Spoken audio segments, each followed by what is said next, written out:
என் உயிரினும் மேலான தமிழ் பெருங்குடி மக்களே, உங்கள் அனைவருக்கும் மேலரசம்பட்டு சண்முகத்தின் பணிவான வணக்கங்கள். அன்பு உறவுகளே, நம்முடைய சேனலை நீங்கள் காண்பது இதுவே முதல் முறையாக இருந்தால் தொடர்ந்து நம்முடைய சேனலை நீங்கள் காண வேண்டுமென்றால் உடனே சப்ஸ்கிரைப் செய்து கொள்ளுங்கள்.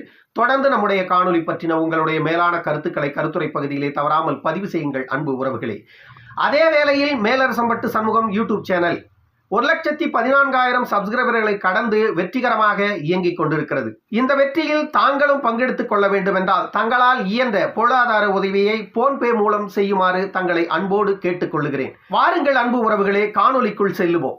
இந்த திருடர் முன்னேற்ற கழக மாடல் தமிழ்நாட்டில் முற்றிலுமாக வன்னியர் சமூகத்தை அழித்து ஒழிப்பது என்ற முடிவுக்கு வந்திருப்பதாக நமக்கு சில குறிப்புகள் சொல்லுகிறது.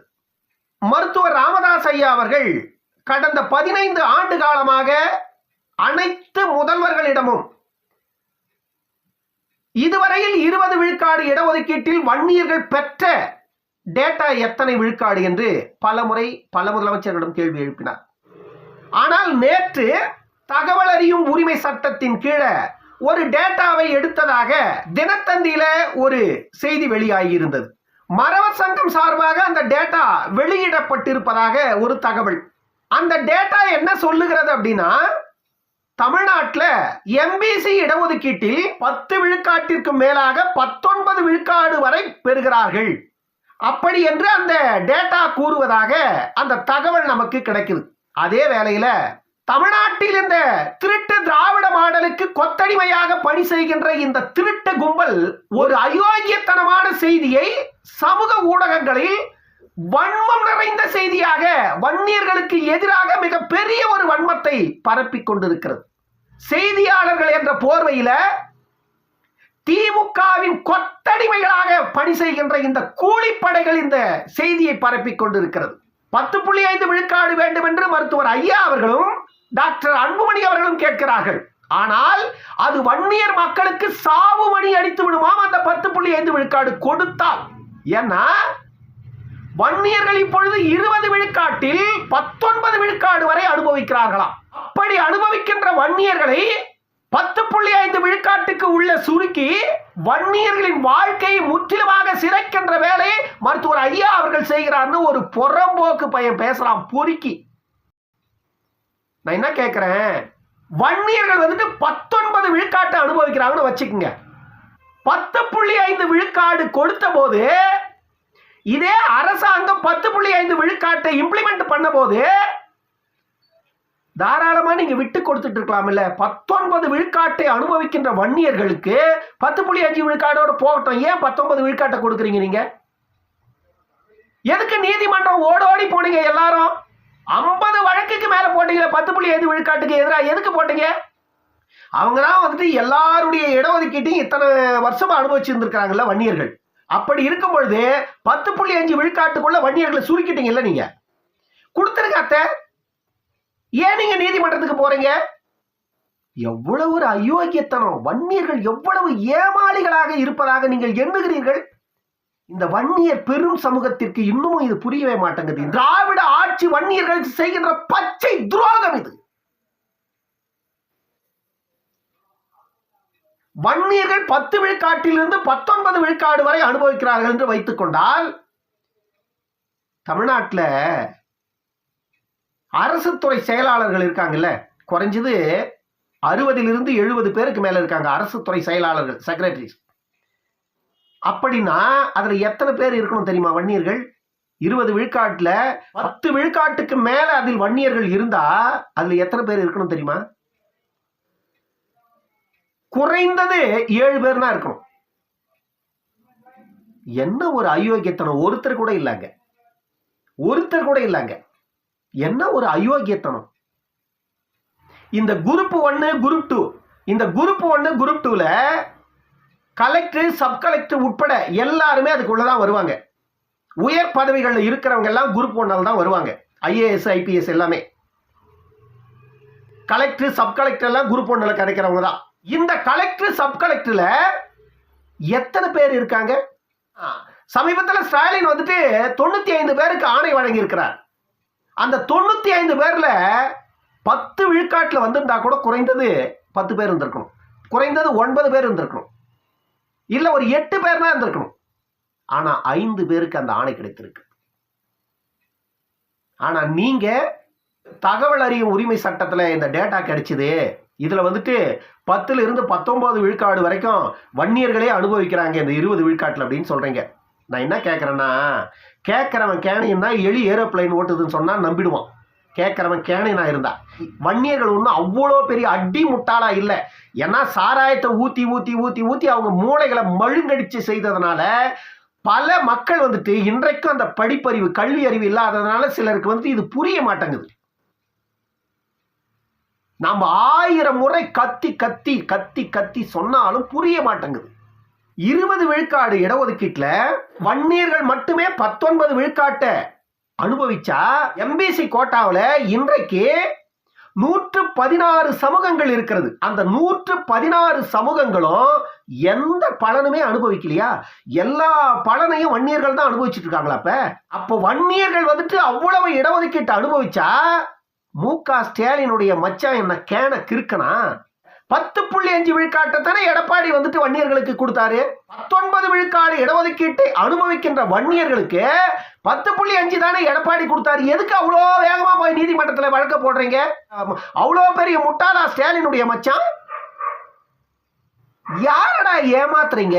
யாரை ஏமாத்துறதுக்கா இவ்வளவு பெரிய நாடகத்தை நடிக்கிறீங்க? இவ்வளவு பெரிய பொய்யான தகவல்களை சமூக வலைதளத்தில் பரப்புறீங்க?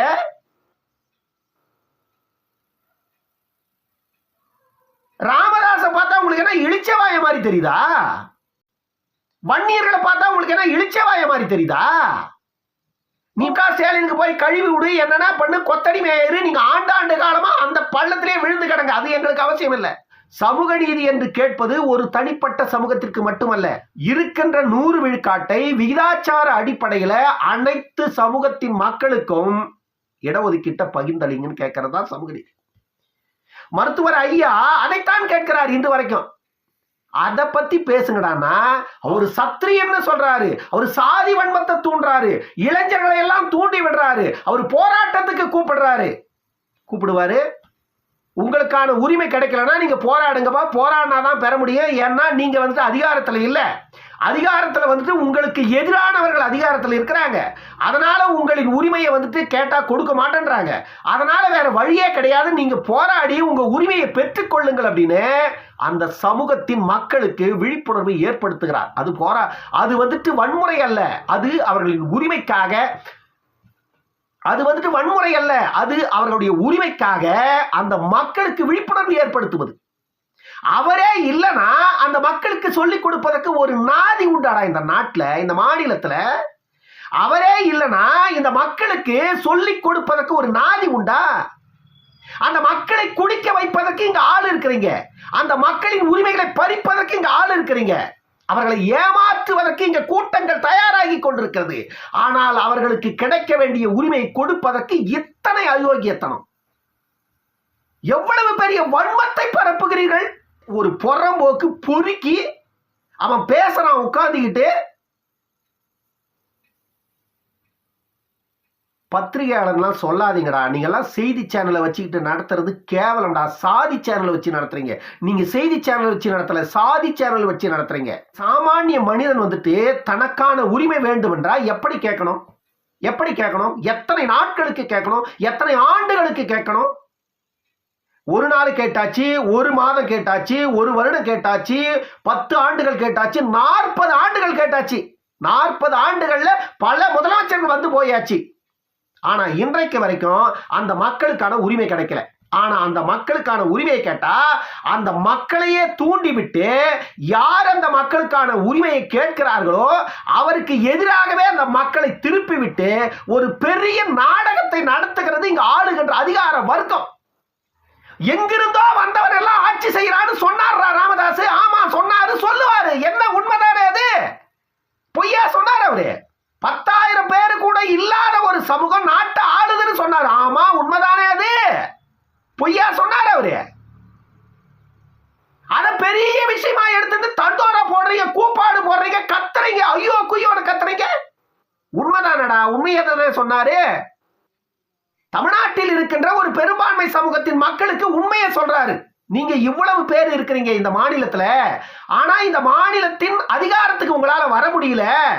ஆனா ஒரு 10,000 பேரு கூட இல்லாத ஒரு சமூகம் இந்த மாநிலத்தை பல ஆண்டுகளாக ஆட்சி செய்யுது. அவங்க கிட்ட நீங்க போய் மட்டையா மடிஞ்சு கிடக்குறீங்க. எங்களுக்கு உரிமை கொடுங்கன்னு போய் கேட்கறீங்க. ஆனா உங்களுக்கு உரிமை இல்லை அப்படின்னு சொல்றாங்க. இன்னும் எத்தனை நாட்களுக்கு இப்படியே போய் அங்க மட்டையா மடிஞ்சு கேவலப்பட்டு நிக்க போறீங்கன்னு கேட்கிறாரு அந்த மக்களை. என்ன தப்பு? பத்தி எரியுதாடா உங்களுக்கு? உண்மையை பேசினா பத்தி எரியுதா? அப்படித்தான் பேசுவாரு. அயோக்கிய பயலுங்க. காலமெல்லாம் ஏமாற்றி ஏமாற்றி ஏமாற்றி இந்த 50 ஆண்டு காலமாக அந்த மக்களை மடிய வைத்து விட்டீர்கள். உங்களுக்கு தேவை சாராயம் தானே? தாராளமா ஊருக்கு ஒரு கடை திறந்து வைக்கிறோம். தூங்கி எழுந்து போய் குடிங்க, வேலைக்கு போங்க, சம்பாதிங்க, திரும்ப சாயந்தரம் ஒரு முறை போய் குடிங்க. நேத்து சம்பாதிச்சுன்னு வந்ததுல நேத்து குடிச்சிட்டு போக மீதி இருக்கிறத காலையில குடிச்சிட்டு வேலைக்கு போங்க, திரும்ப வேலைக்கு போய் சம்பாதிங்க, அந்த காசை எடுத்துட்டு வந்து திரும்ப சாயந்தரம் குடிங்க. ஏன்னா உங்களுக்காக தான் நாங்க சாராய கடையை திறந்து வச்சுக்கிறது. இதுவெல்லாம் ஒரு ஆட்சி. இந்த ஆட்சிக்கு வக்காலத்து வாங்கறதுக்கு ஒரு பரதேசி. புறம்போக்கு நாய்ங்க. ராமதாஸை பத்தி பேசுறது உங்களுக்கு என்னடா அருகது இருக்குது? ராமதாஸை பத்தி பேச உங்களுக்கு என்ன யோகிது இருக்குது? ராமதாஸ்ன்ற அந்த ஒரு மனிதனே இல்லைன்னா தமிழ்நாட்டை சூறையாடி என்னைக்கே சின்னாபின்னமாடி ஏலம் போட்டு வித்துட்டு இருப்பீங்களா? இப்ப என்ன பிரச்சனை?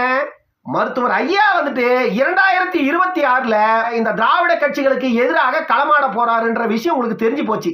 அதனால இப்ப இருந்தே நீங்க ஸ்டார்ட் பண்ணிட்டீங்க. ஆனா பாமக ஒன்றும் திமுகவுக்கு சளைத்த இயக்கம் அல்ல, புரியுதா? அதனால மிகப்பெரிய சவால் காத்திருக்கிறது. பொறுத்துருங்க, எல்லாமே காலத்தில் நடக்கும். இப்போ நான் சொல்றது வன்னிய இளைஞர்களுக்கு, பாட்டன் உங்க அப்பன் எல்லாரும் திமுகவுல மட்டையா மடிஞ்சு கூட கிடந்து இருக்கட்டும். ஆனா நீங்க கொஞ்சமாச்சும் தெளிவு பெறுங்க. உங்க அப்பா அம்மா உங்களை கஷ்டப்பட்டு படிக்க வச்சிருப்பாங்க. ஆனா படிக்க வைத்தாலும் கூட மாநிலத்தில் உங்களுக்கான இடஒதுக்கீட்டு உரிமை இல்லைன்னா எந்த ஒரு அரசு பதவியிலையும் நீங்க அவ்வளவு சாதாரணமா உள்ள போயிட முடியாது. ஏன்னா உன்னை உள்ள கொண்டு போறதுக்கு அந்த இடத்துல உன்னை சார்ந்தவர்கள் யாரும் கிடையாது. அவ்வளவு சாதாரணமா நீ அரசு துறையில அடியெடுத்து வச்சிட முடியாது. ஏன்னா உங்களை விடவே மாட்டான். அந்த அளவிற்கு எதிர்ப்புகள் உங்களுக்குள்ள இருக்கு. அப்ப நீ என்ன பண்ணணும்? உனக்கான உரிமையை பெறுவதற்காக யார் உழைத்துக் கொண்டிருக்கிறார்களோ அவர்களுடைய கரத்தை வலுப்படுத்தி அதிகாரத்தை கைப்பற்றுங்கள். அரசியல் அதிகாரம் என்பது இந்த உடலுக்கு உயிரை போன்றது. உயிரை நீங்கள் துறந்து விட்டு உடலை வைத்துக் கொண்டிருந்தால் எந்த பயனும் இல்லை. இன்று வரையில் அப்படித்தான் தமிழ்நாட்டில் வன்னியர்களினுடைய வாழ்வியல் நிலை இருக்கிறது. இன்றைய வன்னிய இளைஞர்கள் புரிந்து கொள்ளணும். ஒரு பொறுக்கி பேசுறான், வன்னியர்களை வந்துட்டு ராமதாஸ் வன்முறைக்கு தோன்றாருன்னு. ராமதாஸ் வன்முறைக்கு தோன்றதா இருந்தா நீங்கெல்லாம் பேசுவீங்களாடா? ராமதாஸ் வன்முறையை தோன்றதா இருந்தா நீங்கெல்லாம் பேசுவீங்களா?